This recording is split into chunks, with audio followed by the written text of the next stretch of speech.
Cristiano Ronaldo finish. Cristiano Ronaldo বুড়ো হয়ে গেছে। ক্রিশ্চিয়ানো রোনাল্ডো খেলা ছেড়ে দেওয়া উচিত।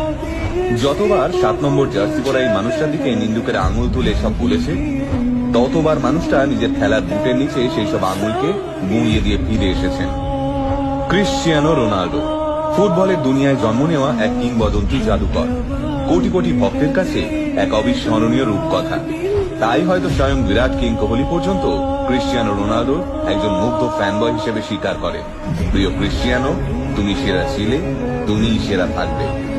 বিশ্বকাপে মরক্কোর কাছে হেরে ক্রিশ্চিয়ানো রোনাল্ডো যখন মাঠ ছেড়ে কাঁদতে কাঁদতে বেরিয়ে আসছিলেন, তখন সারা বিশ্বে ছড়িয়ে থাকা রোনাল্ডো ফ্যানেরাও চোখের জল সামলাতে পারেননি।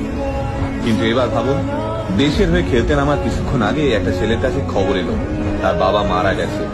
খবরটা পেয়ে ছেলেটা হাউ হাউ করে কাঁদলো, কিন্তু তা সত্ত্বেও সে খেলতে নামলো। আর রাশিয়ার বিরুদ্ধে সেই খেলায় ছেলেটা খেতাব পেল ম্যান অব দ্য ম্যাচে। আগে হ্যাঁ বস, এটাই আমাদের ক্রিশ্চিয়ানো রোনাল্ডো। শূন্য থেকে লড়াই শুরু করা তরুণ প্রজন্মের কাছে পরিশ্রম আর ডেডিকেশনের একটা জল জ্যান্ত উদাহরণ।